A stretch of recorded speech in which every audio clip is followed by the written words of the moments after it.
Thank you, Mr. President. I rise today to speak once again about the New START Treaty. Today I will talk about the New START Treaty and the maintenance of a safe, secure, and effective nuclear deterrent. That means maintaining and sustaining the nuclear weapons stockpile and delivery platforms, modernizing the buildings and equipment in the nuclear weapons complex, and supporting the scientists and experts who are involved in it. I'd like to preface my remarks by underlining the urgency for the Senate to ratify the treaty.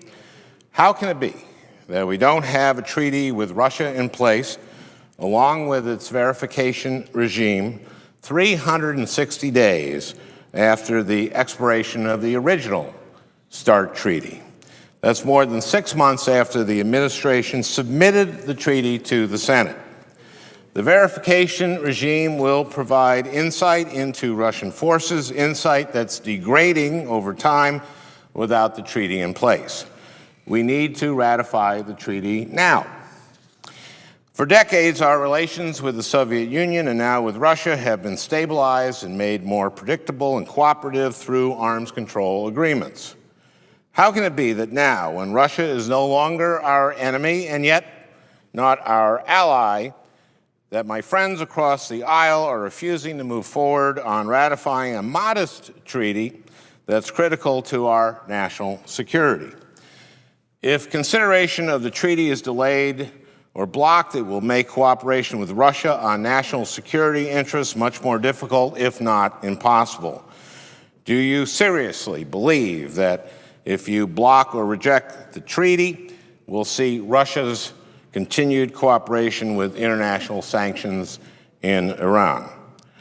Aren't you concerned that Russia will reconsider its prohibition on the sale of the S-300 anti-air defense missile systems to Iran as it did in September? And why put the Nunn-Lugar Cooperative Threat Reduction Program at risk? Senator Lugar himself has warned that failure to ratify the treaty could imperil that enormously successful program in securing loose nukes. If this modest treaty is blocked by the minority, I don't believe my friends on the other side will be pleased with the consequences. Many of my colleagues on the other side of the aisle want to see negotiations with Russia on reductions in tactical nuclear weapons. I agree. But that's going to be a difficult task under any circumstances. But as our lead negotiator, Ruud Gottmuller, has said recently, there is zero chance of getting to the negotiating table with the Russians on tactical nuclear weapons unless we get this treaty ratified and entered into force.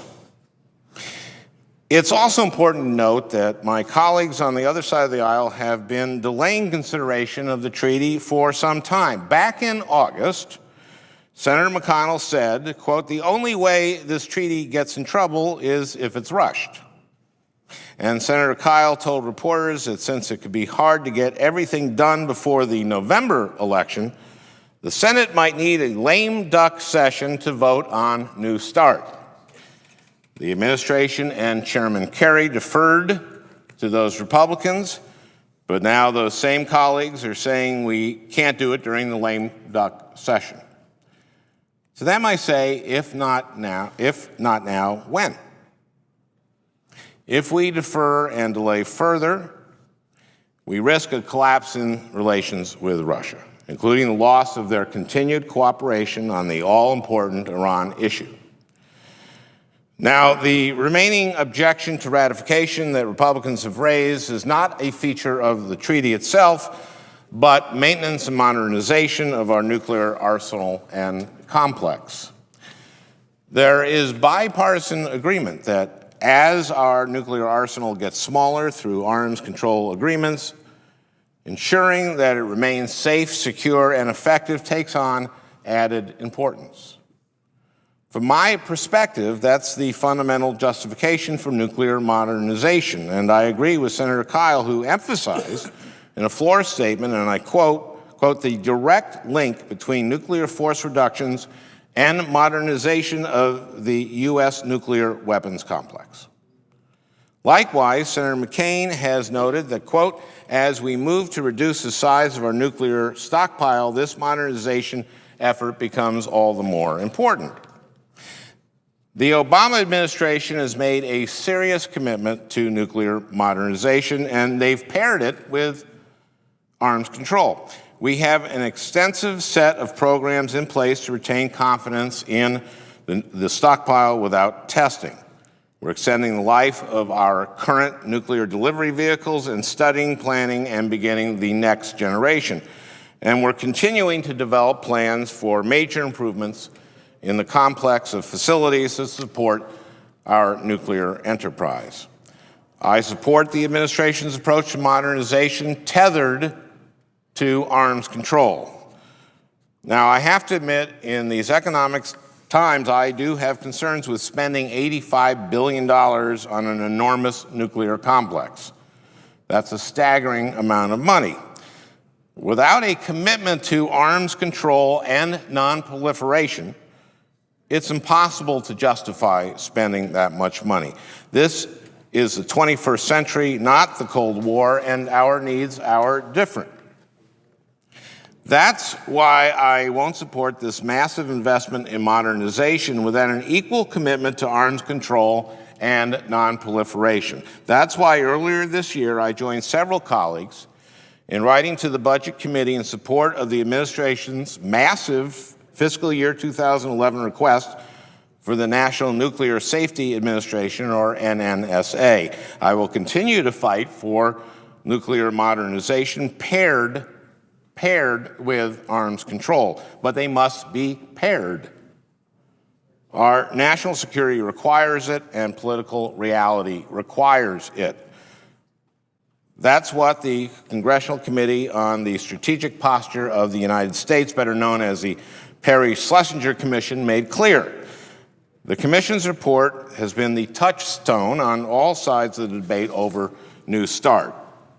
The December 15, 2009 letter to the President from 41 of my colleagues, including all the members of the minority, relies heavily on the Commission's recommendations in spelling out its requirements for the treaty and modernization. Senator McCain's September 14th letter to the Foreign Relations Committee relies on the Commission's perspective on the modernization of the nuclear complex. Senator Kyle's May 24, 2010 floor speech on the New START treaty also makes prominent reference to and endorses the Commission's report. Here is the first page of the report's executive summary. Quote, while deterrence plays an essential role in reducing nuclear dangers, it is not the only means for doing so. And accordingly, the United States must seek additional cooperative measures of a political kind, including, for example, arms control and nonproliferation. This is a time when these approaches can be renewed and energized and re-energized, unquote. Not only deterrence, but arms control and nonproliferation. We must be committed to both together. That's why the Commission goes on to say, quote, these components of strategy must be integrated into a comprehensive approach. It is just such a comprehensive approach that the administration has taken. In its very first recommendation, the Commission warns of the importance of maintaining both components of strategy. Quote, the United States should continue to pursue an approach to reducing nuclear dangers that balances deterrence, arms control, and nonproliferation. Singular emphasis on one or another element would reduce the nuclear security of the United States and its allies. I submit that the administration and those of us who have pushed nuclear modernization in good faith to support deterrence and nonproliferation and arms control are following this recommendation. Those who have held the New START treaty hostage to ungrounded complaints about modernization and ever-changing demands are not. I believe that many of my colleagues on the other side will vote for this treaty. They understand that it is modest, but also important, and they'll put national security ahead of partisan political pressures. But if a small number of Republicans continue to delay and to block this treaty, they will be responsible for the disintegration of consensus on nuclear modernization, and the complex and arsenal will once again become subject to controversy, dispute, and drift. That's just the reality. It's true that Republicans have broadly questioned the administration's commitment on nuclear modernization, but their criticisms simply do not stand up to scrutiny. Thus, Senator Kyle's criticism of the Obama administration's pledge to spend $100 billion to maintain and modernize nuclear delivery system, that's right, $100 billion, is that, quote, the plan makes a commitment only to a next-generation submarine, not to a next-generation bomber, ballistic missile, or air-launched cruise missile, unquote. This makes it sound like the administration lacks commitment to a credible deterrent, but it's just not true. Where decisions need to be made now, the administration has made them.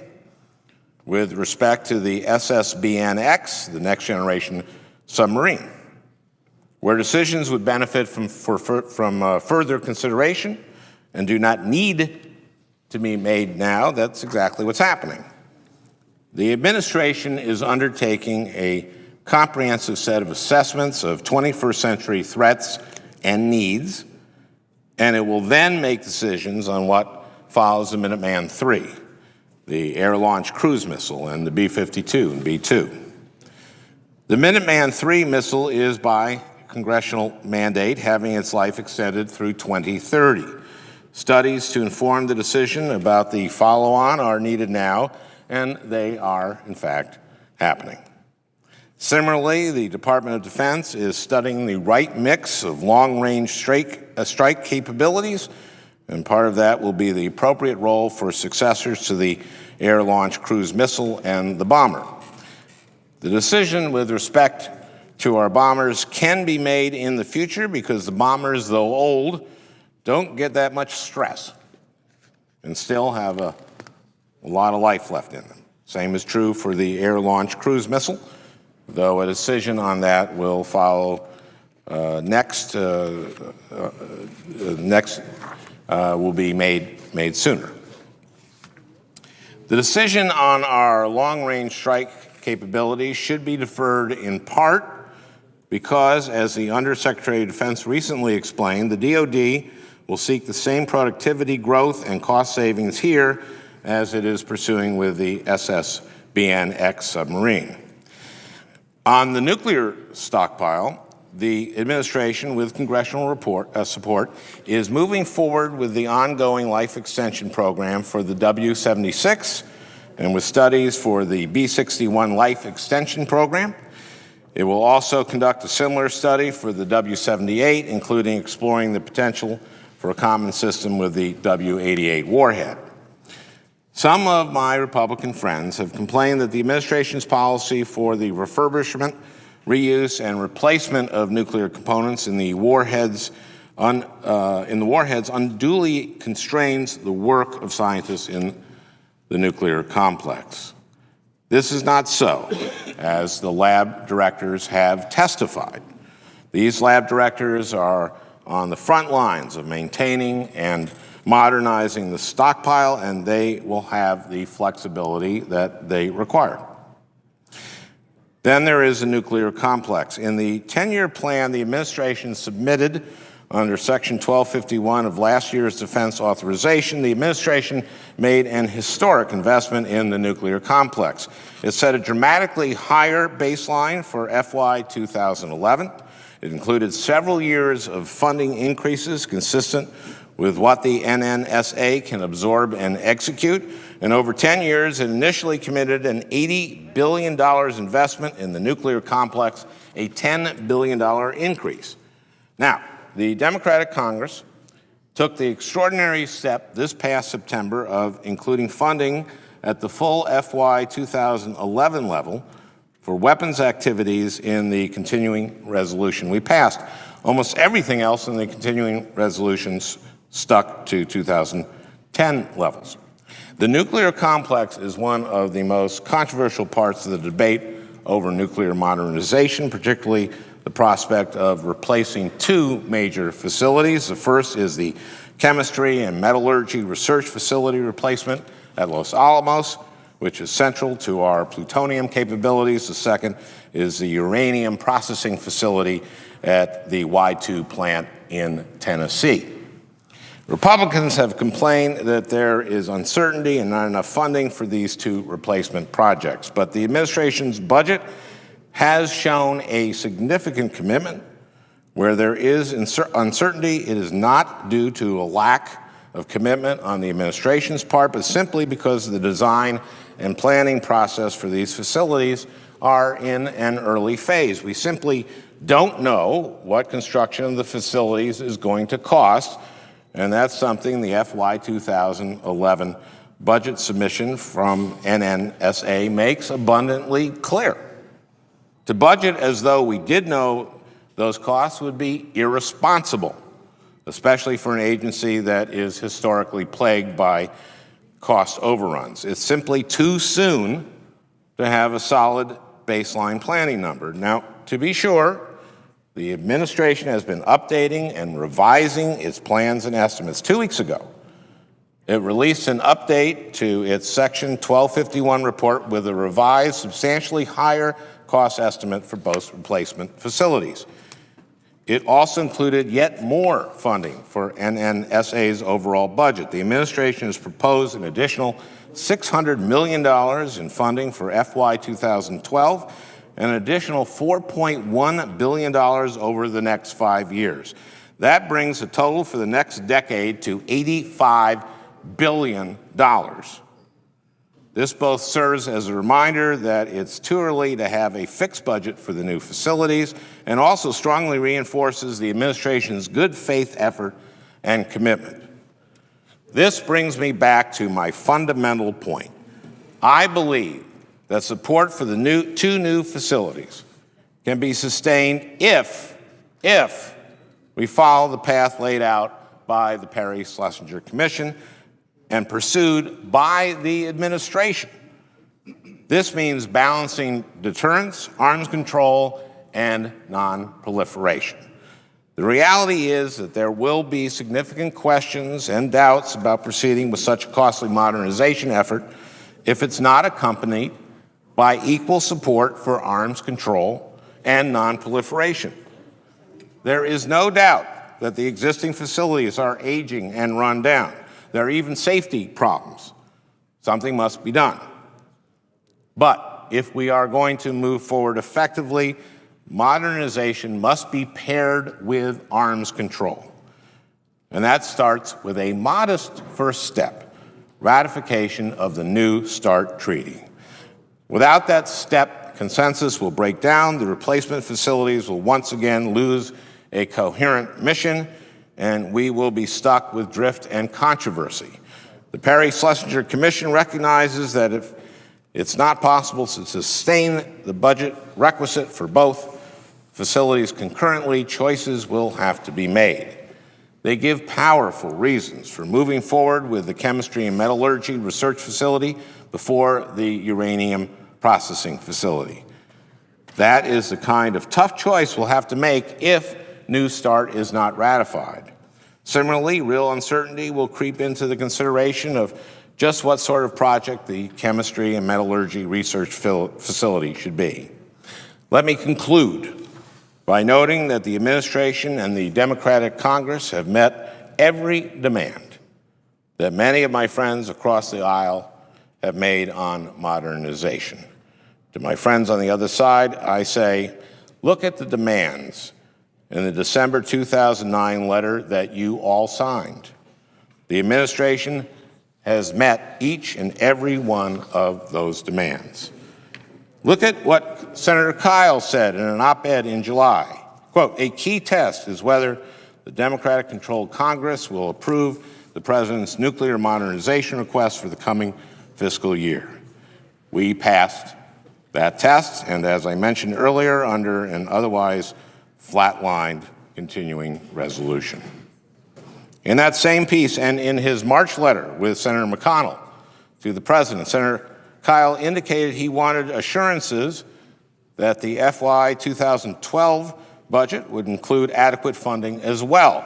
Although next year's budget isn't due out until February, as I mentioned before, the administration has already announced what it will be requesting, and will be another enormous increase in the weapons activities budget.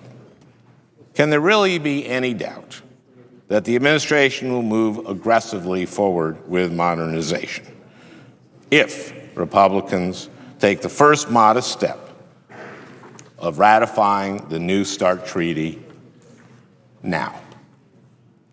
We have passed our key tests. The administration has met the demands Senator Kyle had laid out. Now the key test for Senator Kyle and others is whether they will join us in ratifying the New START treaty. If they don't do that now, the consensus that we have built will fall apart. Our national security will be put at risk, and we will return to the dark days when the nuclear enterprise was the subject of neglect and controversy. The New START treaty is a modest but very, very important first step. It is one that we should all take together without controversy.